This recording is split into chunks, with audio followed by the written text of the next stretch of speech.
Welcome to our summer worship service at the First Unitarian Society of Ithaca, a community that reaches for connection even while distanced, digs deep for inspiration in uncertain times, and strives to engage with a world characterized at once by the light of the summer solstice, the threat of illness, and the tragedy of pervasive injustice.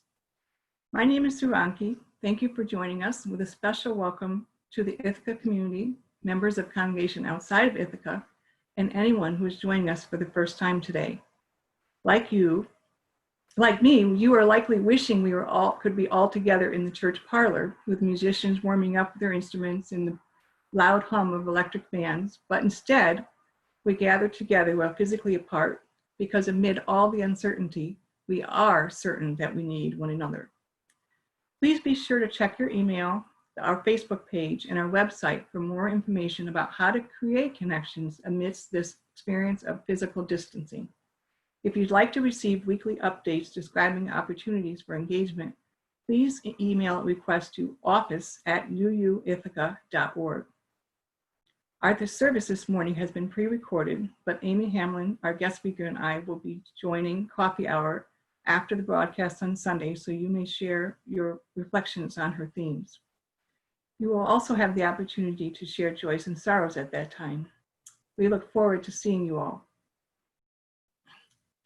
Our guest speaker is Amy Hamlin, who's been a member of FUSIT for a number of years. And now, if you will all breathe in and breathe out with me.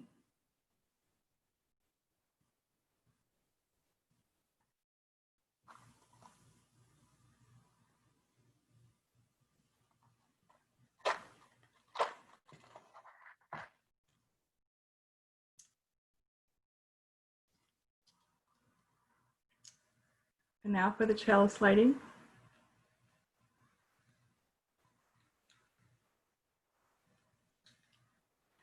We light this chalice for the warmth of love, the light of truth, and the energy of action. I have a quote by Mary Oliver from her book, House of Light, for opening words. Spring. Somewhere, a black bear has just risen from sleep and is staring down the mountain. All night in the brisk and shallow restlessness of early spring, I think of her, her four black fists flicking the gravel, her tongue like a red fire touching the grass, the cold water. There is only one question: how to love this world. I think of her rising like a black and leafy ledge to sharpen her claws against the silence of the trees. Whatever else my life is, with its poems and its music and its glass cities, it is also this dazzling darkness coming down the mountain, breathing and tasting. All day I think of her, her white teeth, her wordlessness, her perfect love.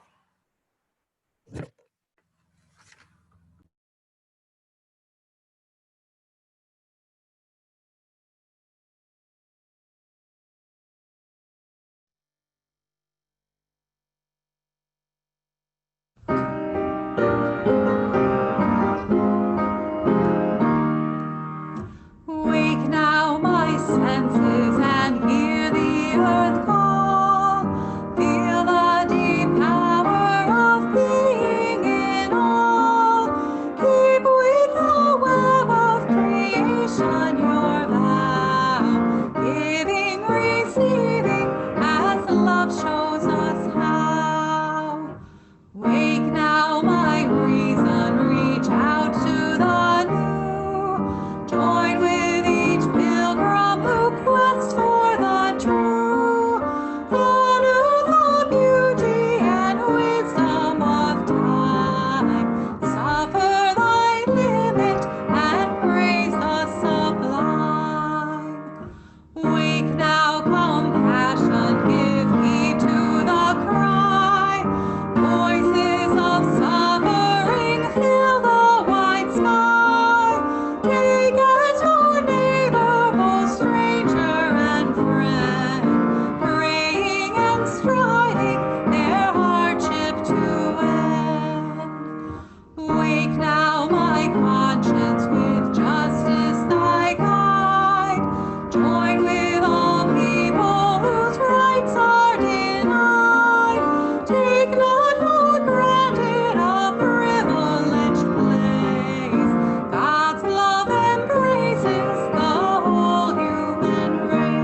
Let us take this opportunity to close our eyes and focus our breath. Let us breathe in, taking in the oxygen that gives us life, and breathe out the stresses and feelings that keep us stuck in the places where we don't want to be. Breathe in, filling our lungs, and breathe out, letting go of all that we do not need.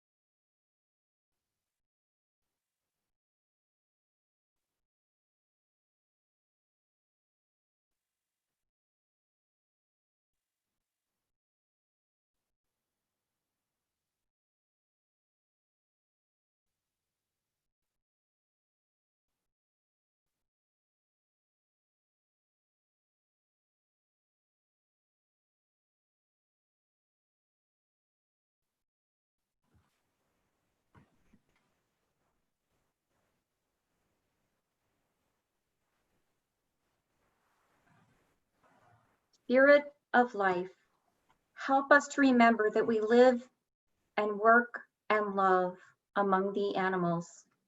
Help us to be their friends, to love them and care for them and protect them from harm.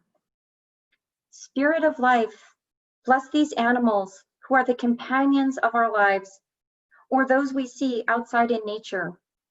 Hear our outpouring of love and gratitude for them, and help us translate that into love and gratitude for all your creatures. Each week, we take an offering to sustain the important ministries and programs of this congregation and its presence in Ithaca.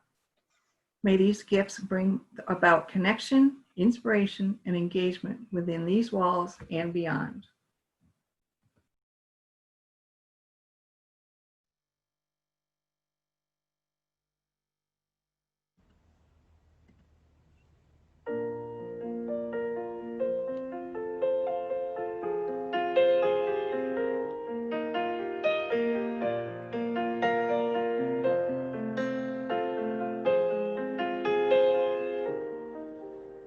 Remember the way we ran around, dictated by the ticking clock.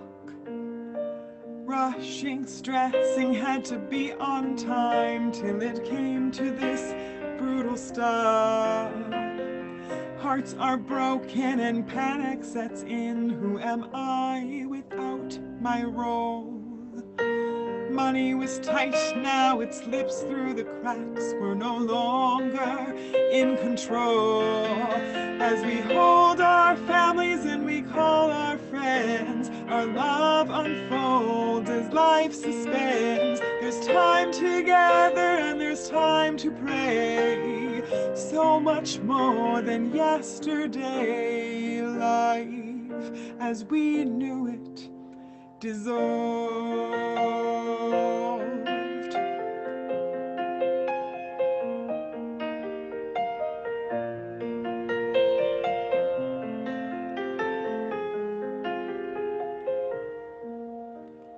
Death tolls rise, every country's at risk. Masked in fear, we stand alone. If we survive, we won't be the same, but our lives may bloom and grow.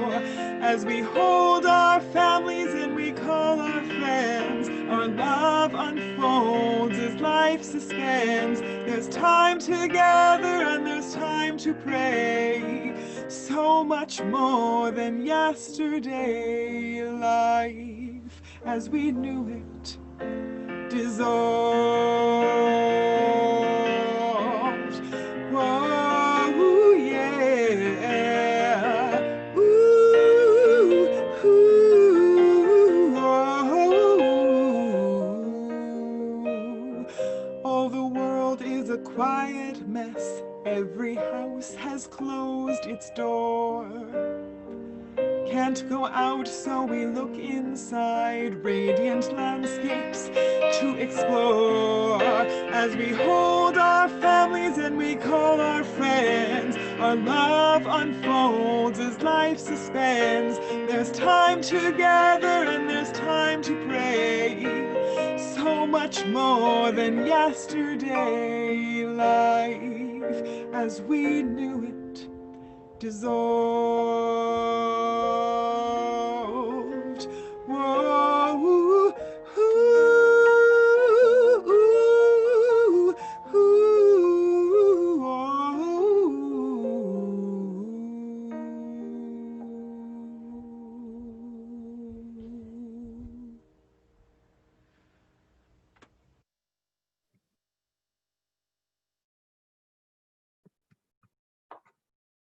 Peace on Earth by C. David Coates.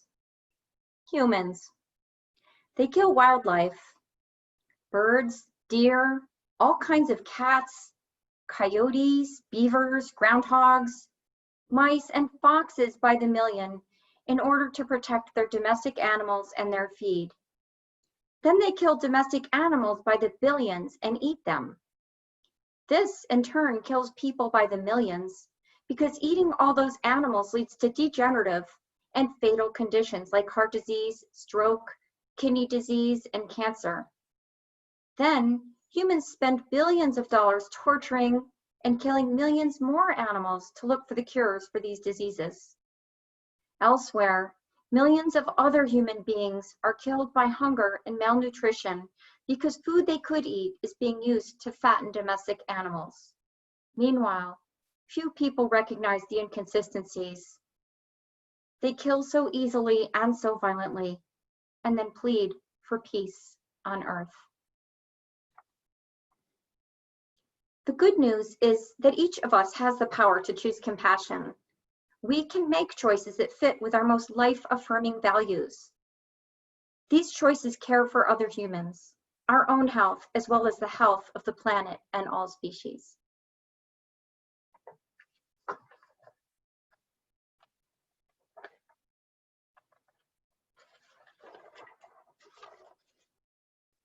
When I was growing up, I lived out in the country. Nearly every day, we saw numerous deer in addition to other wildlife in our yard. I'll always remember my father commenting that he just could not understand how people could shoot and eat the deer because they were so beautiful. I think these words were the first seeds planted that led me on my journey of where I am today. My cousin's first wife was a vegetarian, and I was 15 years old at their wedding. And when I became aware that she was, and still is, vegetarian. Vegetarian. I heard the word, but I'm not sure it registered in any meaningful way. I knew what it meant, but somehow I did not consider the meaning at all. Another unconscious seed planted. I loved my dog, Henny Penny. We got her when I was 5 years old.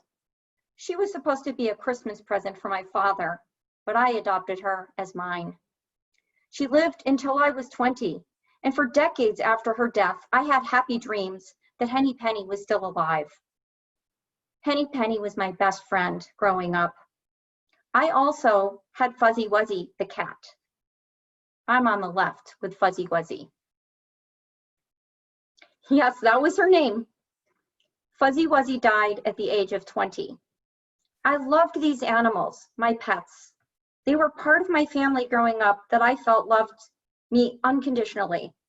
And I loved them back so much. If you call this love. More seeds planted. Perhaps that's why later, when I saw a bumper sticker that said, "Why do we love animals called pets and eat animals called dinner?" It became the one and only bumper sticker I have ever placed on my car. Indeed, what is the difference? Why don't we eat dogs? And why do we eat pigs when pigs are just as smart and have just as much personality? Having a connection with animals is nearly universal. Animals are the heroes of our stories. Growing up, I loved animals, and yet I was eating them. Why did I have such a disconnect? When I was in college, my mom became the director of our local SPCA, Society for the Prevention of Cruelty to Animals, which is an animal shelter. Back then, they didn't have the spay and neuter campaign so popular today, or the great adoption campaigns that are so successful. But they did have a decompression chamber, and it did have a window. And they did euthanize as many animals as they could fit in at a time. The year was 1979, and it was back in the time when 90% of all animals that went into the shelter never came back out. I'll never know what possessed me to watch through that window. I was 19 years old. I was sickened as I watched 6, 7, 8, I don't know how many dogs having the life sucked out of them. And then I was sickened more as I watched these beautiful beings, just like my best friend Henny Penny, come out of that machine, lifeless, and be thrown into a furnace like inanimate objects. And for what? Because people were irresponsible and did not get their dogs spayed or neutered? Suddenly, in my grief, I realized that every time I ate an animal, I was responsible for its death. An animal died, had its life taken from it, because I felt like what? I wanted to eat it? Not that I had to. And this came to me instantly. Why do we love animals called pets and eat animals called dinner? And suddenly, I really did know the meaning of that word vegetarian, that thing my cousin's wife was, because I was now one too. It wasn't like, let me think about it. It just was. It was a done deal, and there was no thinking about it. It had to be. Just before this, I was like most other people. I ate animals and I didn't give it a second thought. What divided the animals that are pets and the animals that are dinner? What really makes them different? That one we love and the other we eat. I didn't know till I knew. The many seeds planted helped me to now understand. It's a kind of cognitive dissonance, I think, because we can't see it, because it would be too painful and we'd have to change. I later found out when I visited farmed animal sanctuaries and brushed the cows, sat with chickens in my lap and pet them, or had goats following me around like Henny Penny and Fuzzy Wuzzy used to do, that the animals raised for food were just like my pets. I just didn't know them personally. And for 10 years, I was a vegetarian, and it was for the animals, without a doubt. I didn't know anything about the health, and certainly not yet did I know anything about the environmental impact of my food choices. I didn't eat animals because I did not want to be the one responsible for their deaths, when there was no actual reason that I had to eat them.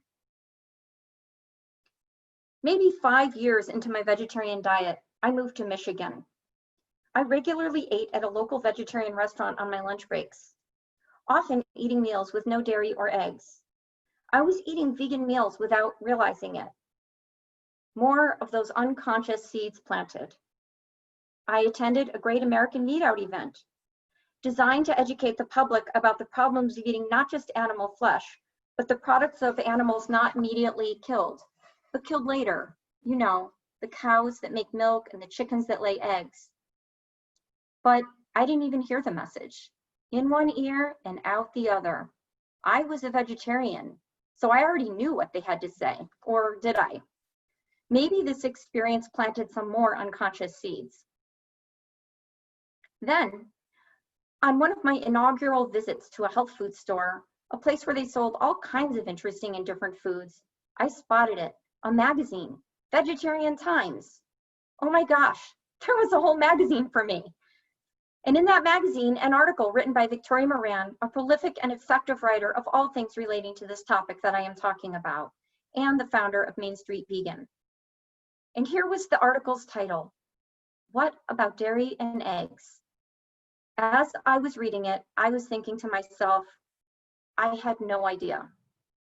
I had no idea. I hadn't even learned yet about how the animals were raised. I thought if I was not responsible for their deaths, all was good. I had no idea of the living conditions of the cows that produced the dairy products I consumed, or the chickens that produced the eggs I ate. You don't have to kill a cow to make milk. You don't have to kill a chicken to get eggs, right? Wrong. In fact, cows and chickens are killed in the dairy and egg industry. If they weren't, the business would not be profitable. I had no idea. How do they get pregnant? What are their lives like? It's a gory business. Aside from killing, the standard practices are anything but humane. Dairy cows' babies are taken away from them at birth or soon after. The boys become veal calves, the girls, future dairy cows. The mothers bellow for days after their babies are taken from them. And I have heard it personally myself, visiting a friend who lives out in the country right next to a dairy farm. Even on a farm that some might say is humane, how can it be humane to repeatedly artificially inseminate a cow year after year and take baby after baby away from her and then send her to slaughter as soon as her production declines? How can that be humane? And the egg-laying chickens? At least 95% of them are raised on factory farms, 5 to 7 crammed in a tiny cage. Beaks cut off because the crowded conditions are maddening and they peck at each other. Even when the egg cartons say cage-free or free range, the chickens are raised in buildings with tens of thousands of other birds, tightly packed together with theoretical but not actual access to the outdoors. And even if your eggs are coming from a friend with a small number of chickens, where are the chickens usually coming from? The egg-laying chickens virtually all come from egg hatcheries, the sole purpose of which is to breed and provide egg-laying hens. And at the hatchery, where all these females are hatched, however they end up being raised, what happens to the boys? They're disposed of, either by grinding them alive and feeding them back to chickens, or suffocation in a large bag with hundreds of others at a time. I know that what I just said doesn't sound like what you would normally hear in a Sunday morning homily. But Unitarian Universalists care about the truth, and this is the truth. No matter how kindly an animal can be raised, there is cruelty at some point in the process, sometimes at the beginning and especially at the end. There is no nice way to take someone's life when they don't want to die. My point is not to go on and on about the goriness of it all. It is to say, I had no idea. What about dairy and eggs? I read that magazine article and could not unknow what I had just learned. And suddenly, I was a vegan. Jobs changed. I moved. I worked for 2 environmental nonprofits. I moved to Long Island, where I started regularly attending a UU in Bellport and met one of my best friends. After we had known each other for a while, she went vegan. Then she suggested that we work on getting vegan food in schools for her son and my stepson. And we made it happen.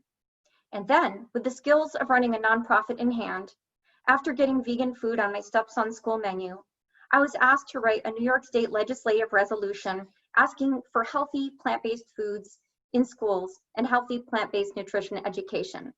I wrote it, and it passed unanimously. Then I helped to co-found a nonprofit to implement the recommendations of the resolution, the Coalition for Healthy School Food. 16 years later, I feel so fortunate to have a job that is so deeply meaningful to me and that creates positive change in the world. Jennifer, the UU, is still my dear friend. In fact, she's on the advisory board of the Coalition for Healthy School Food. She also wrote a UU curriculum called Dove, Demonstrating Our Values Through Eating, which explores the issues that I am speaking about today, a course I led here several years ago. This might be something the members of this congregation would be interested in checking out, either individually or as a group.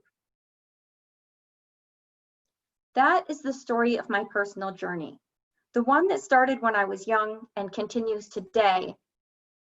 But as promised in the name of the homily, there is also a collective journey that is going on. I want to introduce you to some remarkable people who I think are representative of changes that are happening. First, a farming couple, Jennifer and Rodney Barrett, who raised cattle and chickens for 18 years in Arkansas. The couple decided to stop raising animals, went vegan, and started growing mushrooms instead. Jennifer said, "Coming to realize I was taking babies away from their mamas. That's been the hardest thing." And another farming couple, Tommy and Renee King Sonnen, former ranchers in Texas, now vegans and owners of the Rowdy Girls Sanctuary. Renee raised enough money so she could buy all the cows from her husband so they didn't have to be sold and slaughtered. They also founded the Rancher Advocacy Program to help other ranchers switch from raising animals to raising plants. And now they're talking to cattle ranchers and others who want to change how they make a living so as to not hurt animals. And then there's Miyoko Schinner, the founder of Miyoko's Kitchen, a company that makes artisanal vegan cheeses. She explains her passion this way: farmers are struggling, farms are closing, livelihoods are threatened, and we want to help the American farmer stay true to the land. And so they are seeking out, I should add, and have found, dairy farmers who would like to transition to plant-based agriculture. Miyoko's Kitchen will invest in the land and lend its technical expertise while using the land for research and development, as well as for growing the raw materials, potatoes and legumes, to make the new type of vegan cheese. It's a real win-win. I started off telling you how this was a personal journey, but I would argue how we eat is more of a personal choice. Oh, I'm sorry, I have to say that again. I started off telling you about how this was a personal journey, but I would argue how we eat is more than a personal choice because there are victims involved. Animals are the victims in all the ways I mentioned and more. People in general are the victims in terms of chronic disease, but even more so people of color who have these diseases at a much higher rate than white people for a number of different reasons, including less access to healthy food and medical care, among others. People who work in factory farms and slaughterhouses are the victims. They have the highest rates of injuries, alcoholism, drug abuse, and domestic violence compared to any other field of work. A majority of the people who work in slaughterhouses are undocumented workers who are taken advantage of, who have no recourse or pay if they become injured and can't work, who have to endure horrid working conditions and can't complain for fear of losing their jobs. They also have extremely high rates of COVID-19. Now we are seeing that eating animals is not just causing chronic diseases, the biggest killers of Americans and others who eat like us, but they are also the cause of many of the very serious infectious diseases. I had no idea.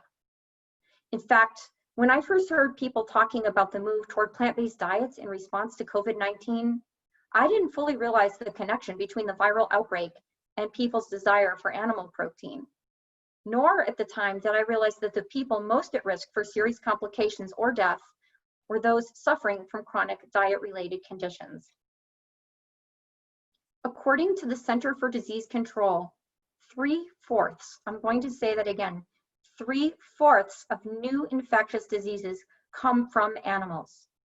The World Health Organization warns us that a main risk factor for pandemics is demand for animal protein. In the book by Michael Greger, Bird Flu, A Virus of Our Own Hatching, available to read online for free, we learn that most colds and flus incubate in and originally come from animals. It's not just wet markets, though that seems to be the case for COVID-19. If you want to learn more about how zoonotic pathogens arise, I recommend the new book, How to Survive a Pandemic, again by Dr. Greger. As he explains, from tuberculosis and measles to AIDS and COVID-19, these infectious diseases share a common origin story: human interaction with animals, otherwise known as zoonotic diseases for their passage from animals to humans. These infections, both pre-existing ones and those newly identified, have sparked some of the deadliest plagues in history. So is what we eat really a personal choice? In the United States, we are supposedly a free country, and we can choose to eat what we want if in fact we have access to food, which not all of us do. So yes, in that respect, it's a personal choice. But are we impacting only ourselves or others too? And if so, what is our responsibility toward others? Those we love and those we don't know, including future generations. How do we respond to the worst pandemic in 100 years?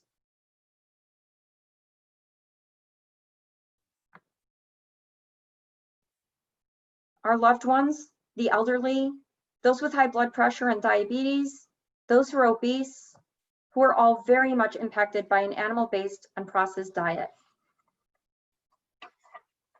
How do we respond to the information that the biggest thing any individual can do to address climate change is to reduce or eliminate animal foods? What did Greta do? She went vegan. Because the climate problem is not just cows.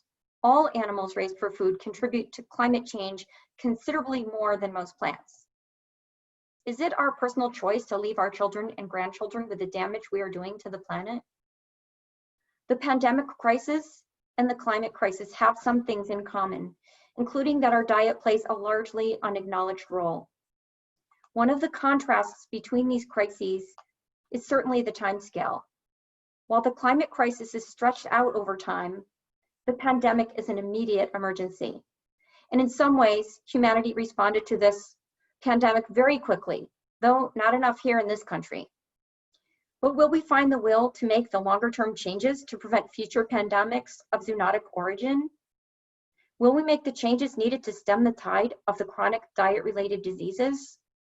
Will we change the way we eat to reduce the impact of our food choices on the environment? The longer-term changes I'm talking about include drastically reducing or eliminating the use of animals for food and no longer encroaching on wild animal habitat. So I want to leave you with a recap of some of the signs of change that I think can give us hope for a better future. More and more farmers are making the switch from raising animals to growing plants. We see more people adopting a vegan diet, or at least moving in that direction. The research about the health benefits of a plant-based diet is very clear, and the only time it is in question is when the animal-based industry wants to create confusion. With a plant-based diet, people are reversing advanced heart disease and type 2 diabetes. They are extending cancer survival times.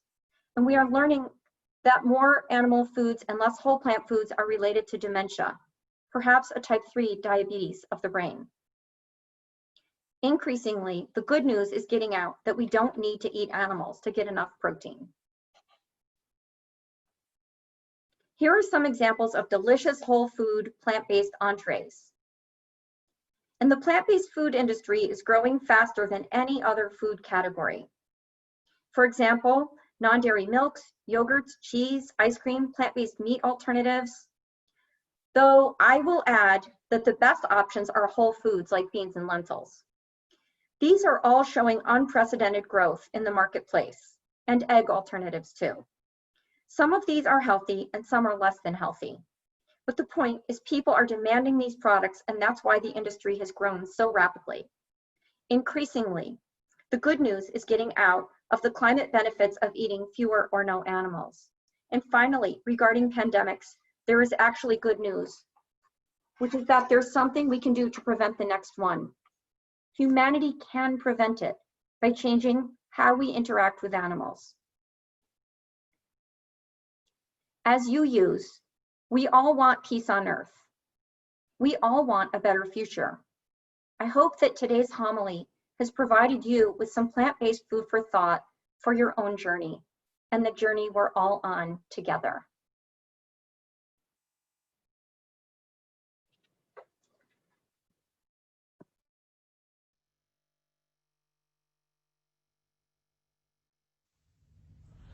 We would be one as now we join in singing our hymn of love to pledge ourselves anew.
We extinguish this chalice, but not the hope, love, and courage that it represents.